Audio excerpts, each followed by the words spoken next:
Every summer, the burning sun turns much of India into a furnace. The parched land waits for deliverance from the heat, and an unquenchable thirst takes hold.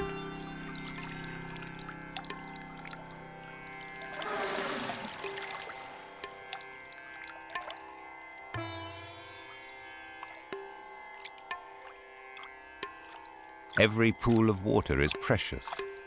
Soon it too will be gone.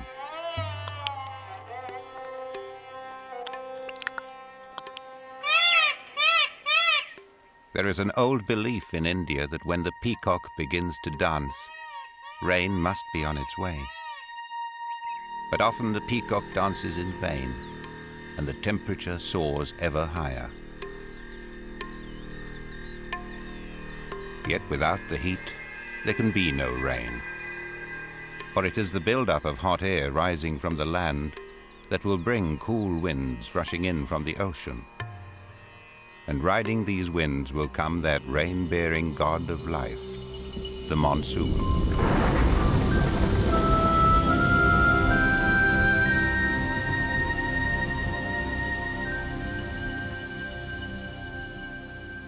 February in India's far northeast. The monsoon is still some months away. The Kaziranga floodplain lies cloaked in winter mist. This is a wilderness that has been shaped by countless monsoons. Among the creatures that live under the monsoon sway are two of the rarest animals in India, the Asiatic wild buffalo and the great one-horned Indian rhinoceros. This young rhino is barely a few days old. It relies entirely on its mother for protection, and she's a fierce guardian. No one is allowed to come close to her calf, not even another rhino.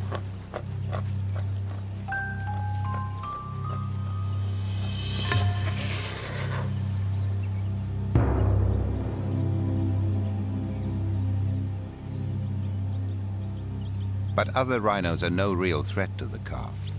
The danger is from tigers, who will brave the mother's formidable presence to snatch a young rhino. Instinctively, the calf walks just ahead of its mother.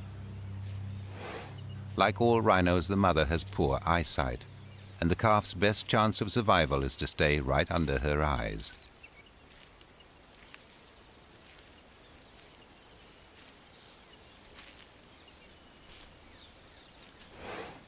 Every calf is precious.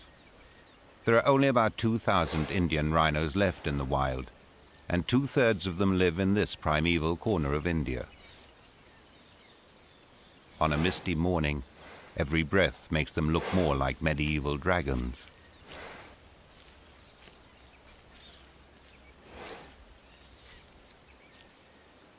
Kaziranga is a long stretch of swampland sandwiched between the Mikir Hills in the south and the great Brahmaputra River to the north.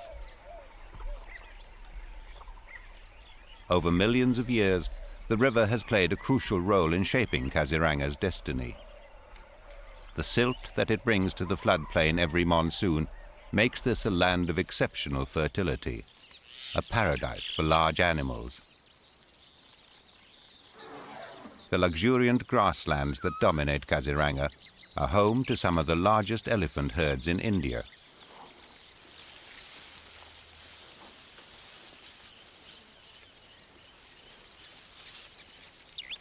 The grass can grow over 15 feet tall. It provides cover for all the animals and is a staple food for the elephants.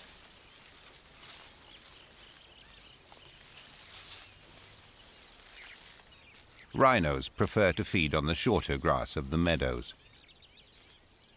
This female is on heat and is laying down a seductive urine trail.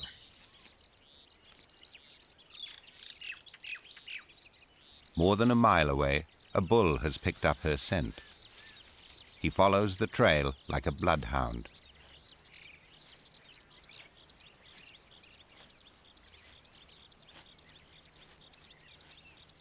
For the male rhino, finding the female is only the beginning. She's a solitary animal and suspicious even of other rhinos. He approaches her cautiously. Her initial reaction is intimidating, but her aggression is part of the courtship ritual.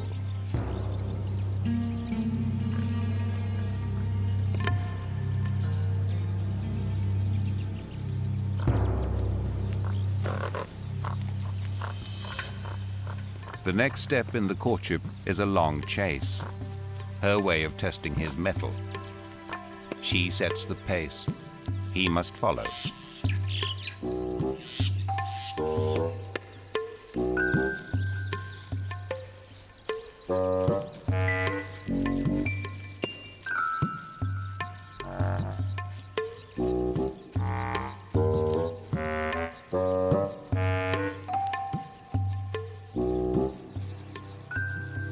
When the male has proved his stamina, she will allow him to mate.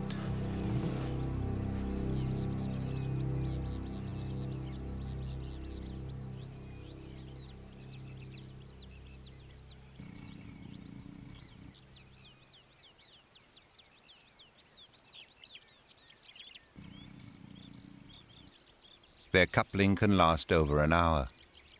If the mating is successful, in 16 months she will give birth to a calf.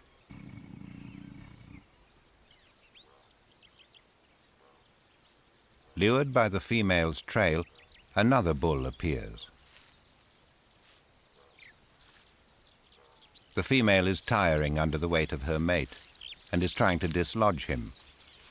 If she succeeds, the intruder may have his chance.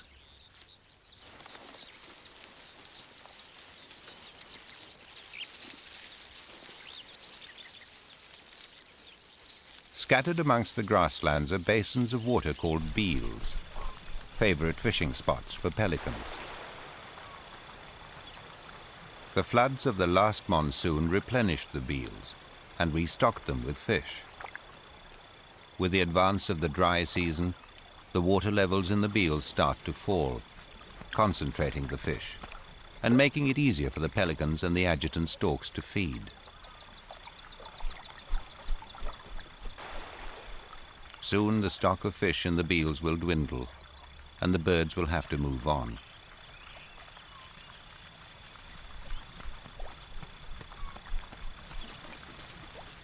By April it is becoming increasingly hot, and many of the beels have dried up. The ones that still have water bring the normally solitary rhinos together. In the oppressive heat of the day, the wallow is the place to be.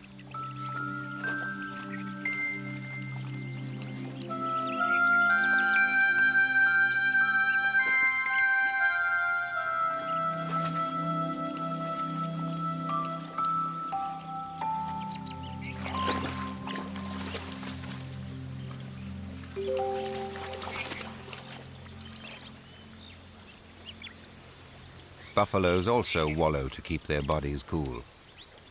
The mud provides a protective coating against biting insects. Buffaloes are gregarious and like to crowd together, quite unlike the rhinos. When an inquisitive calf approaches the wrong mother, tempers flare.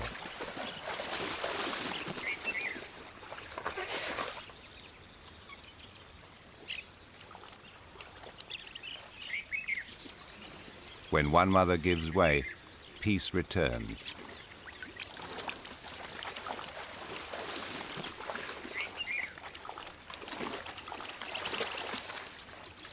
As temperatures continue to rise, the heat draws in rain clouds. But these pre-monsoon clouds often deliver no more than a drizzle. It's a time of tantalizing anticipation, a time of waiting for the monsoon. The summer monsoon usually arrives in early June, traveling a well-established route. It will come into India as two arms. An eastern arm will rush in from the Bay of Bengal, sweeping over Kaziranga and beyond until checked by the Himalayan mountains. A western arm will come in from the Arabian Sea and make landfall at the tip of southern India. where it will collide with a mountain range called the Western Ghats. On the highest reaches of these mountains lives a rare wild goat, the Nilgiri tahr. For most of the year, the females and their young live in small herds separate from the males. In the dry season, the herds are constantly on the move, scouring the mountain slopes for food.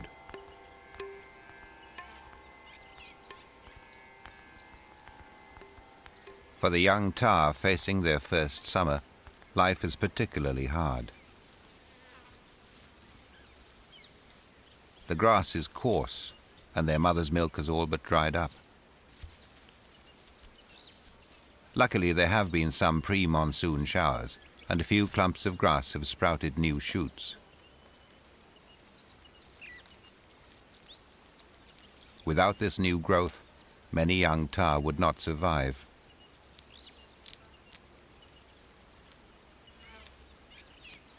The monsoon is not far away, but for now, the only dark clouds on the horizon are clouds of smoke from forest fires on the plains below.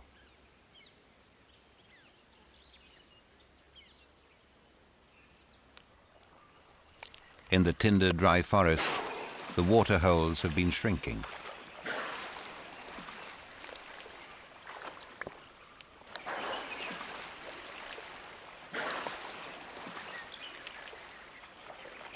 The tepid water has been muddied by the many elephant herds that have passed through. It is barely fit to drink, but at least the water will help him to cool off. Every day the fires advance. The flames consume everything on the forest floor, destroying the last edible grasses and shrubs.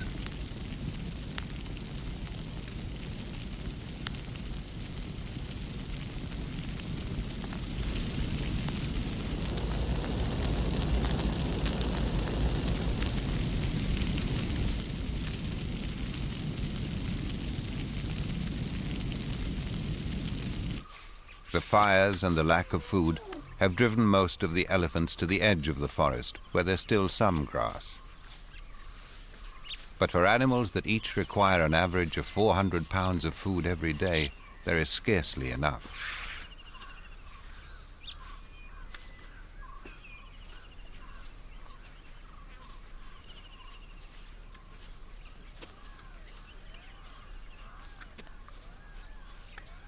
This is the most difficult time of year for the elephants. The old and the weak will not survive.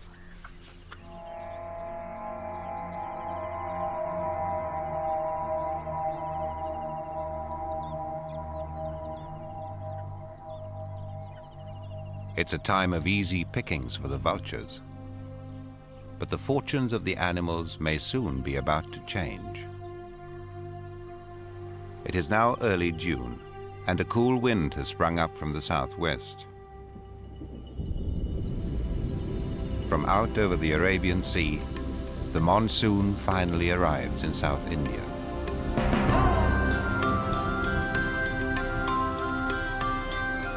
From now until September, it will rain almost every day.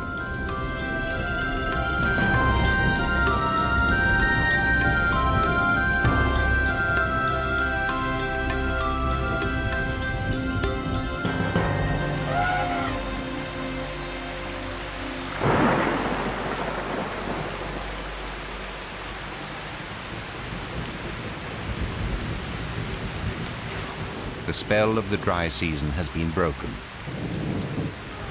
Soon there will be plenty of food and water everywhere, and the elephant herds will be able to return to the forest.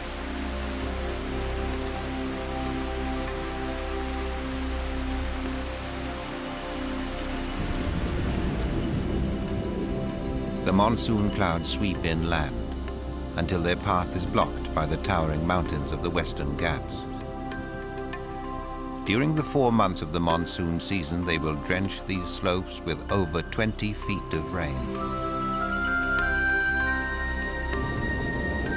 Over millennia, This heavy rainfall has created an incredibly lush rainforest.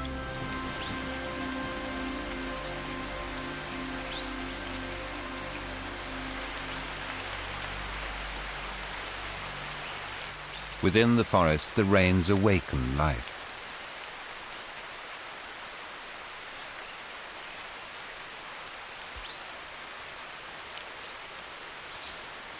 A Travancore tortoise emerges from its dry season shelter beneath the leaf litter.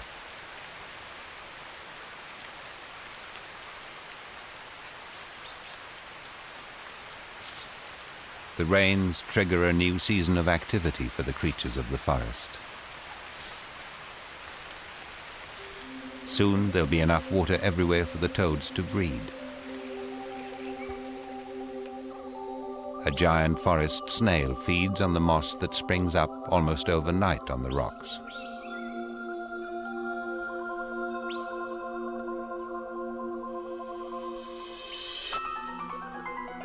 A 6-inch-long centipede prowls the forest floor in search of food. The venom in its jaws will kill the frog quickly. The centipede is a voracious feeder. In an hour, there will be practically nothing left of the victim. The monsoon brings a bonanza for all the creatures of the rainforest. In the canopy, the lion-tailed macaque is spoiled for choice. For this fruit eater, the monsoon has a special treat in store: jackfruit. A single fruit will provide this young macaque with enough food for a whole day.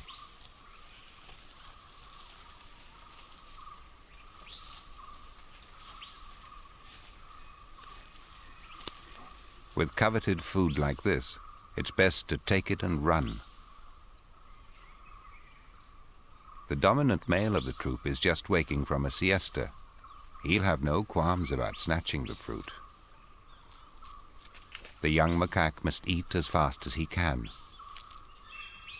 His hurried feeding is manna from heaven for a Travancore tortoise.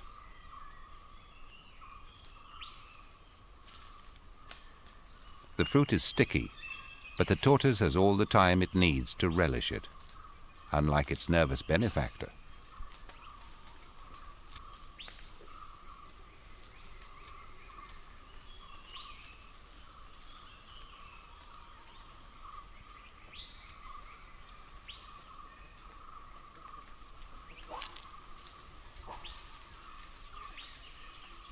The dominant male is closing in.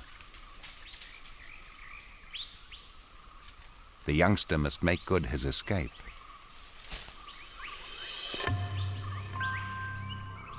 On the forest floor, a conflict of a different kind is brewing. A fight for mating rights.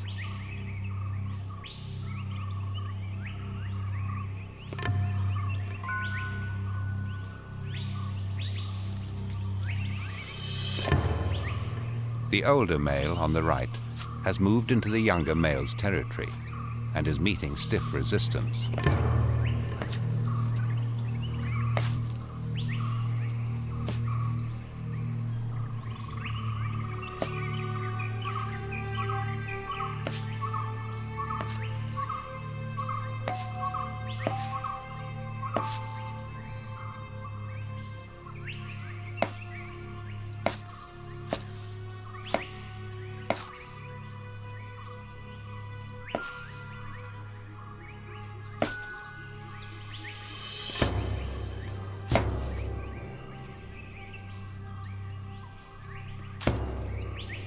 The younger male's spirited defense was of no avail. Having disposed of his rival, the victor comes courting. His sense of smell will tell him if the female is receptive. If she is, he will woo her in his own unique way. The male's techniques for love or war are surprisingly similar.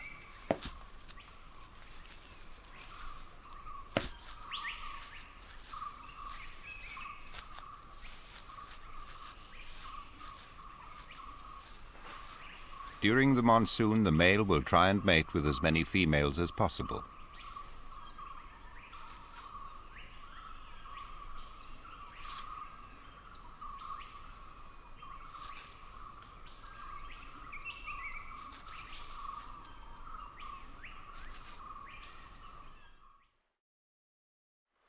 The rains have filled the streams, and the forest is bursting with an abundance of water.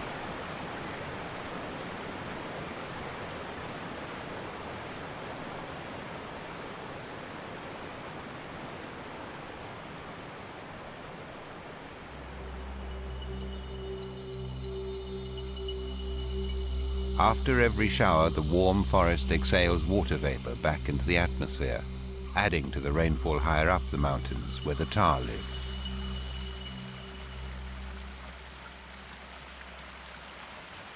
The female herds have now swollen with the arrival of adult males, known as saddlebacks, because of the light patch on their backs.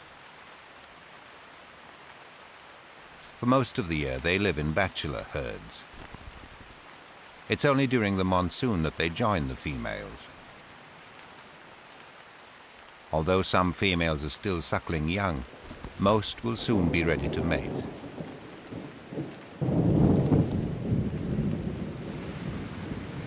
But before the breeding can start, the tar must feed on the new monsoon growth to build up their condition.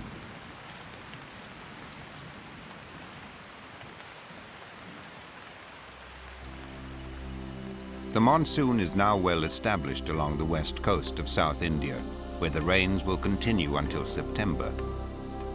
Deflected by the mountains, the incoming clouds are forced northwards. The monsoon will travel over 1,000 miles up the subcontinent towards the parched lands of northwest India.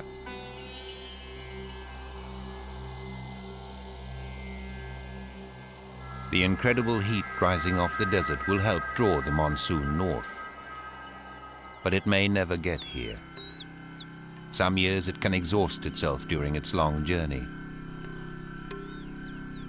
Only a few hardy species like the Indian wild ass manage to survive in this harsh landscape, where summer temperatures can reach 120 degrees Fahrenheit.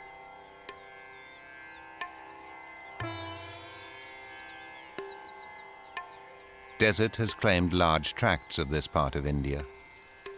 The few remaining pockets of forest lie along the direct path of the monsoon. In these forests there's still a little water left, and the animals take full advantage of it.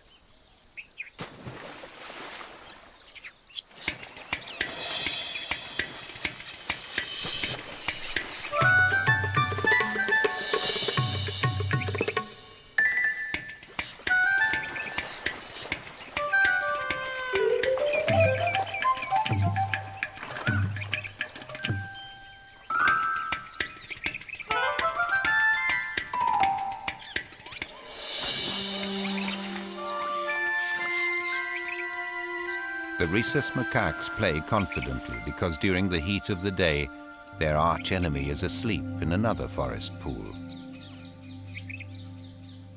Tigers hate the heat and will spend hours soaking in the water.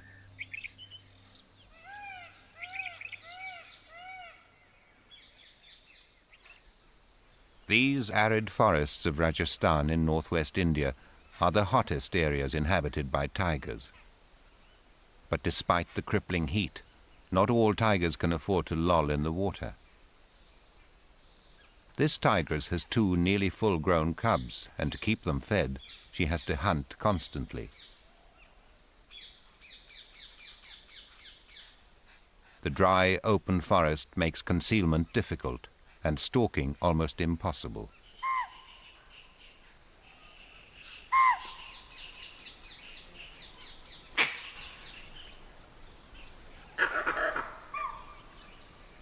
Once spotted, there is no point in even trying here.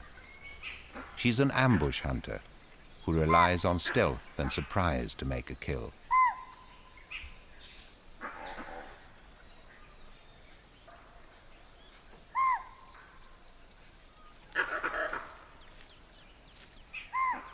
Within her territory of 10 square miles is an extraordinary oasis.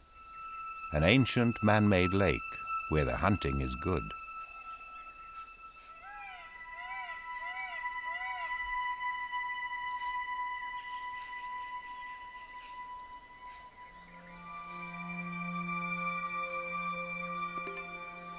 Once her own kind were hunted here. For centuries, this forest of Ranthambore was the hunting preserve of Mughal emperors and Rajput kings.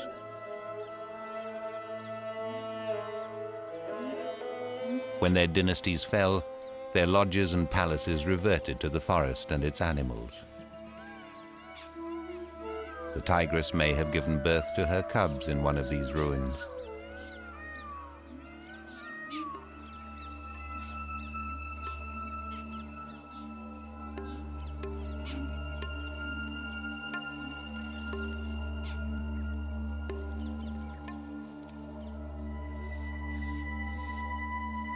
The lake shore is a tiger's dream.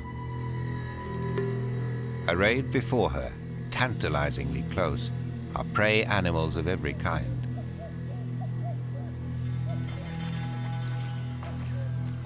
But she must be extremely careful. One wrong move and the feast could vanish.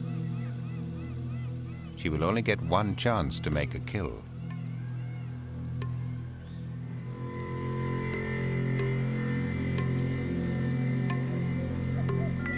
The sharp-eyed langur monkeys are the sentinels of the forest, but today they're busy feeding.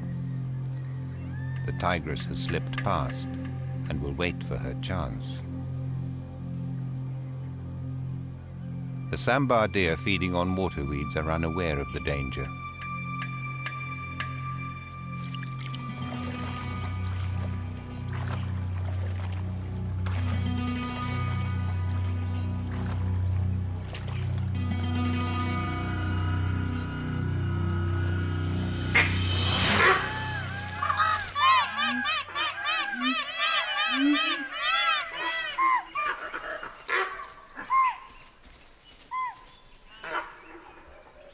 She has killed a young sambar with a single bite to the back of the neck.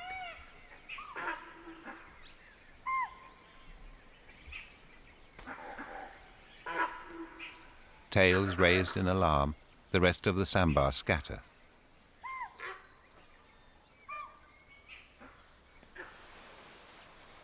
It took a huge burst of energy to make the kill.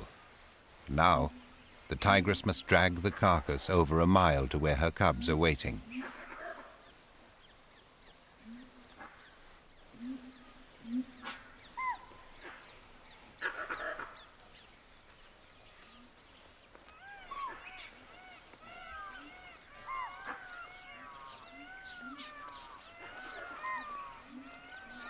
The sambar is easily half her weight, and the stifling heat makes her task more difficult.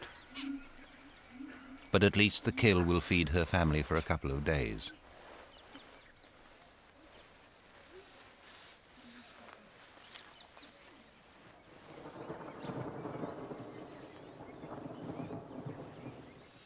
At last, there is a promise of rain.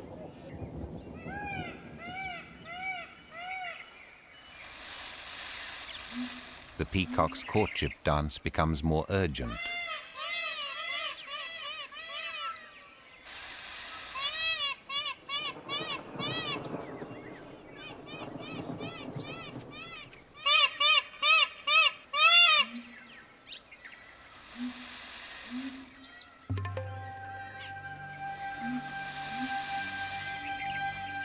There's a smell of rain in the air.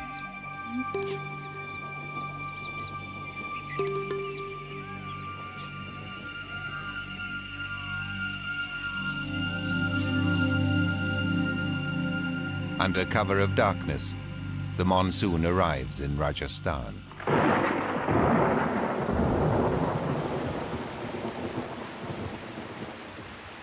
In an underground burrow, a female python sits tightly coiled around her clutch of eggs. She laid them 60 days ago, time to hatch with the monsoon. Now she can sense movement within the eggs. Soon she will leave them, never to return.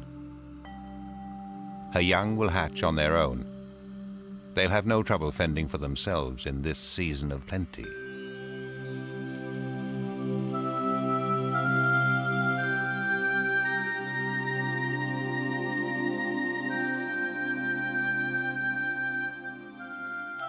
The hatchlings break out of the leathery eggshell with the help of an egg tooth, a razor-sharp protrusion at the tip of the snout.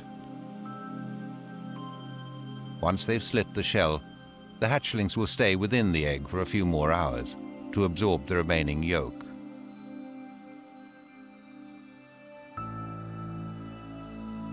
The egg tooth will soon fall off.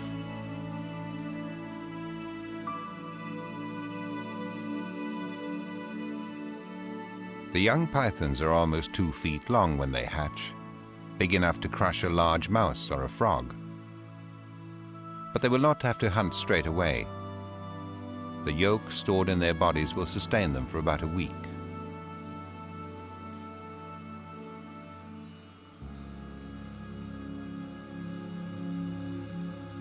The young pythons emerge into a world blessed by the monsoon. As the hatchlings leave the burrow, their immediate instinct is to find water. Guided by its sense of smell, the first one out heads for a drink from a fresh puddle of rainwater.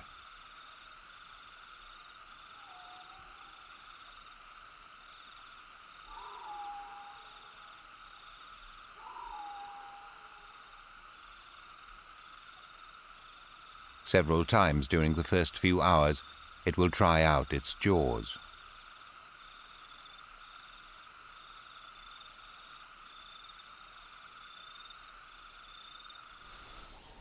At daybreak, the rain resumes.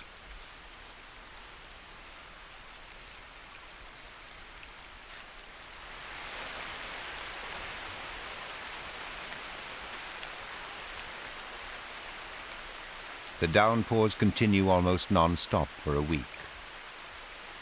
A region that has not seen rain for 8 long months drinks deeply.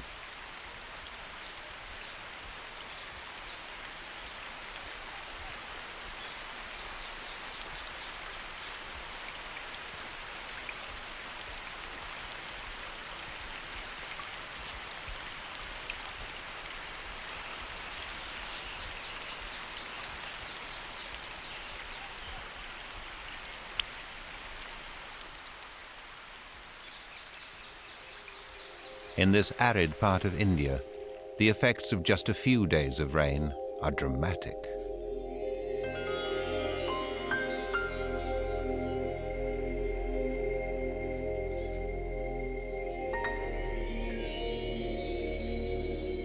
As soon as the earth softens, winged termites emerge.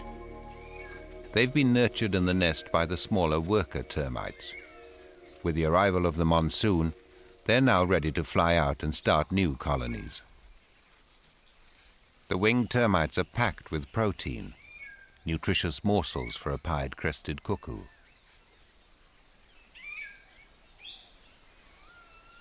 A myna collects as many as it can for its chicks. The exodus will not last long. Because of the profusion of insects and other food during the monsoon, many birds breed at this time. Peacock chicks have also hatched. While they're busy feeding on insects and grass seeds, their mother keeps a sharp lookout for danger.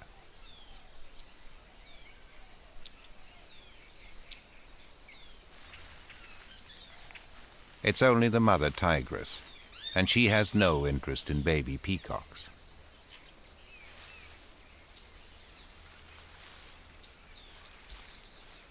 These days she has time to laze. At last, her cubs are learning to hunt for themselves.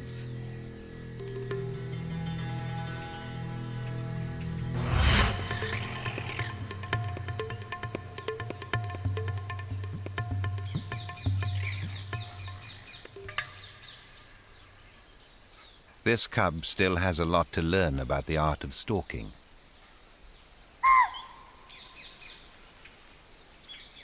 Now the forest is on full alert. But hunger is a great teacher. Stealth and speed will come with practice. Nearby, his sister has found another way to pass the day. But even doing nothing can have its problems.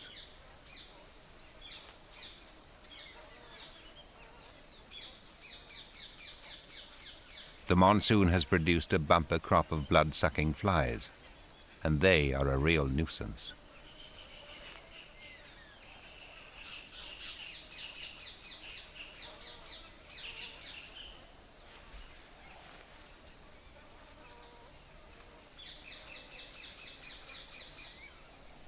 The monsoon has created a different kind of problem for the mother. The rains have washed away the scent marks she's carefully laid out around her territory. So after every shower, she has to patrol her boundaries and respray her scent. It's a warning to other tigers that this is her domain.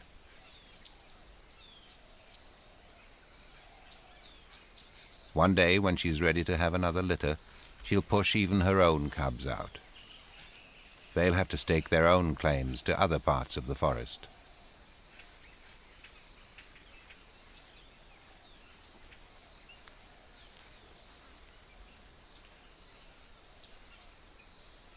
The monsoon has transformed the tiger's forests in Ranthambore. But an even more dramatic change has taken place not far away, where a dusty scrubland has turned into a watery paradise. Bharatpur is India's most famous wetland. Its monsoon-filled marshes are now teeming with fish, food for thousands of water birds that have come to breed. Egrets, herons and cormorants. The most spectacular monsoon visitors are just arriving, the painted storks.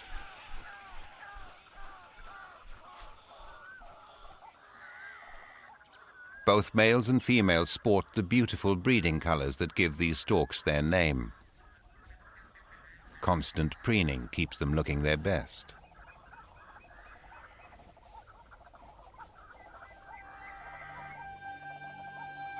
Every day, more painted storks arrive to swell the colony. As if to celebrate their coming, the rain clouds reappear.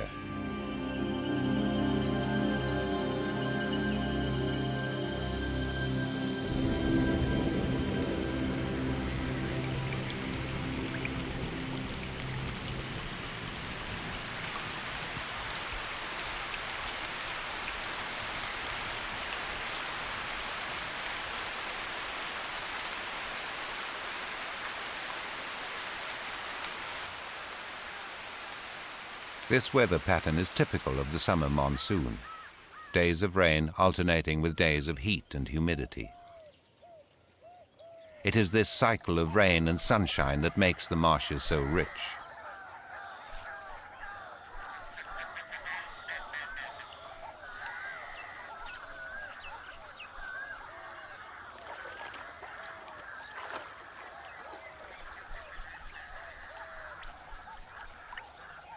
During a good monsoon, birds breed in extraordinary profusion. In the painted stork colony, almost every nest has 2 or 3 chicks. On the exposed treetops, it can get very hot. The adult birds keep their bills open to prevent overheating. They protect their downy chicks from the sun with their wings. Despite the shading, the chicks get extremely thirsty and constantly beg for relief. Without water, the chicks will die. So every few hours, a parent bird will fill up at the marsh below and ferry water back to the nest.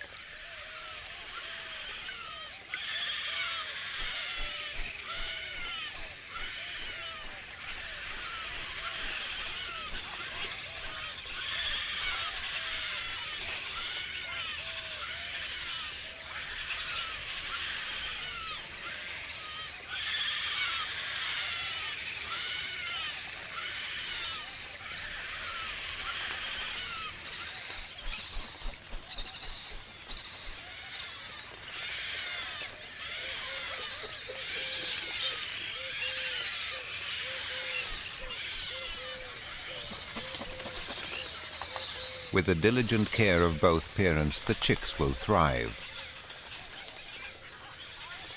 The short season of rain in northwest India is practically over. Within 6 weeks of its arrival here, the western arm of the monsoon begins to retreat. But over 1,000 miles to the south, where the rains began 3 months ago, the monsoon is still active. In between the rain showers, the tar rut is at its peak.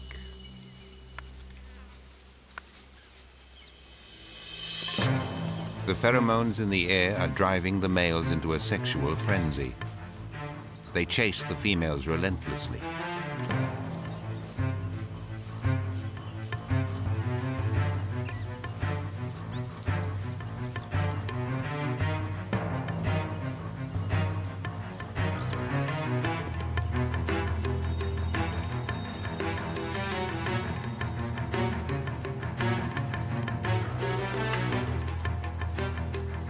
With so many females in the herd, the only way for males to find out which ones are still receptive is when a female stops to offer a urine sample.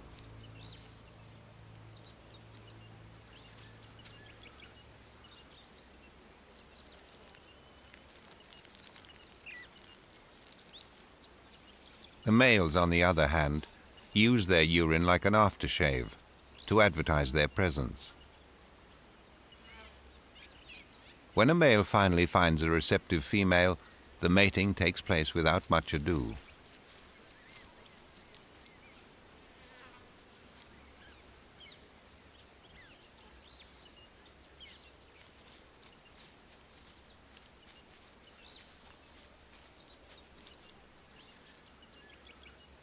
The chases will continue until all the females have mated. Then the males will gradually regroup into bachelor herds and return to their remote crags. The western arm of the monsoon is weakening, but the eastern arm is more vigorous than ever. Stopped short by the great Himalayan ranges, the monsoon continues to drench northeast India and Kaziranga with enormous quantities of rain.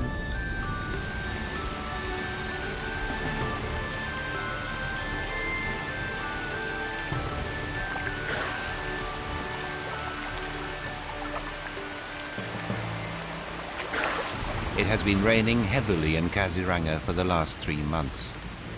The beels have been replenished, and the ground is saturated with water.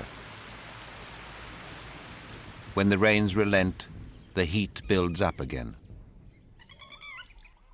The clouds trap the heat, creating a hothouse that stimulates enormous growth. In the tall grass, a tiger is on the prowl.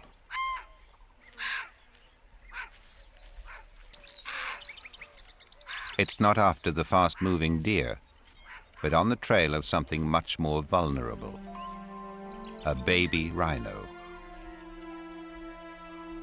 Although the short-sighted mother can't see the tiger, her acute sense of smell has alerted her to its presence close behind.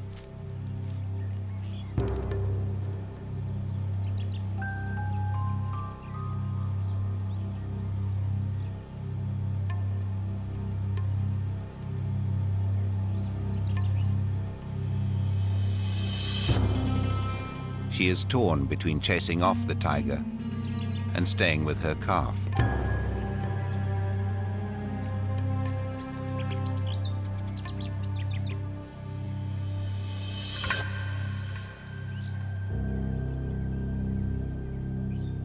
The best way for the rhino to protect her calf is to take refuge in the sea of grass. The tall grass might be a sanctuary against predators, but it will offer no protection against the Brahmaputra River, which has been rising steadily with the monsoon rains. Any day now, it could breach its banks and engulf the grasslands. As more clouds rush in, the downpours intensify in the mountains above Kaziranga.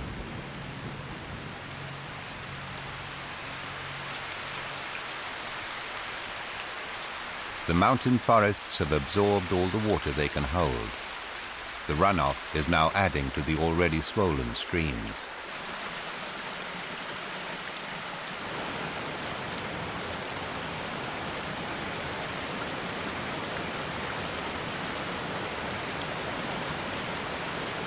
As they plunge down the mountain slopes, the cascades grow ever larger.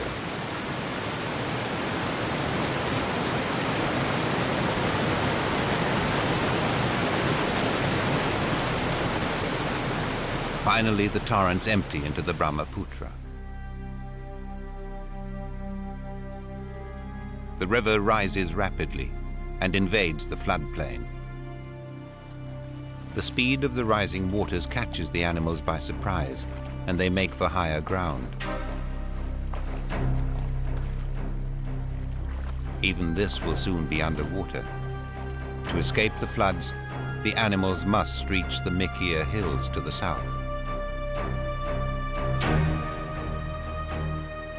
The waters rise higher every hour.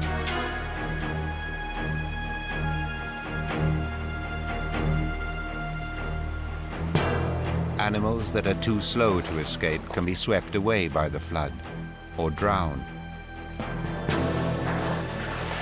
Swimming across the vast expanses of water is exhausting.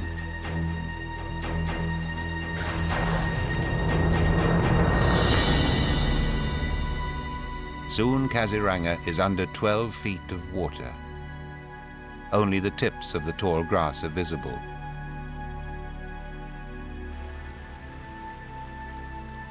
The high water does not last more than a few days.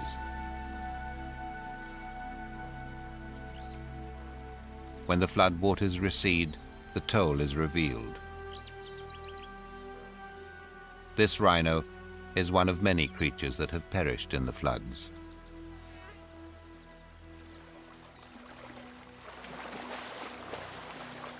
The animals that escaped to the hills now return. This is a cycle that has been repeated over millennia, and the animals have adapted to living in a flood-prone environment. Although some have died, most of the creatures of Kaziranga will benefit from the floods.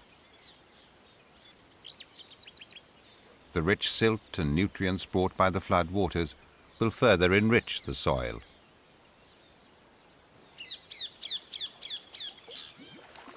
This was the last burst of the monsoon. Now, at the end of September, the season of rain is finally over. But all across the country, its legacy will linger. On the other side of northern India, in the wetlands of Bharatpur, the painted storks have had an exceptional breeding season. More than 5,000 chicks have been reared successfully. The chicks are now almost as big as their parents and are hungrier than ever.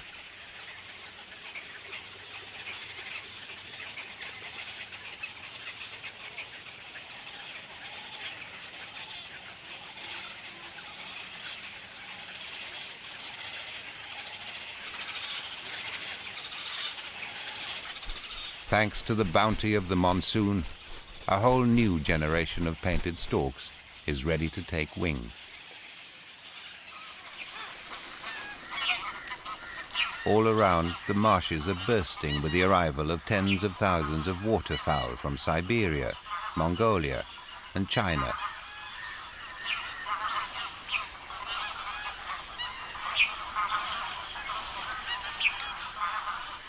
The birds have escaped the approaching icy winters in their faraway homelands. They come year after year to feast on the gifts of the Indian monsoon.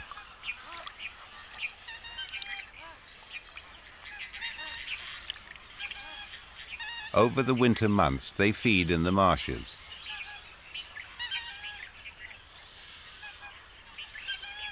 When the land begins to warm up, the travelers leave.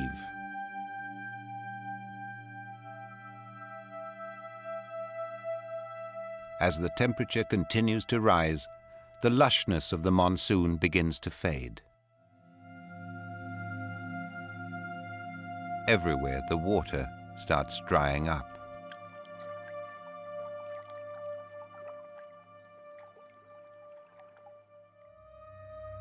The forests wilt.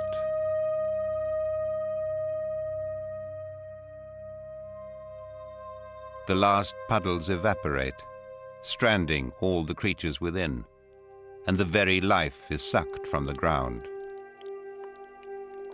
Once again, the long wait will begin for the monsoon, India's god of life.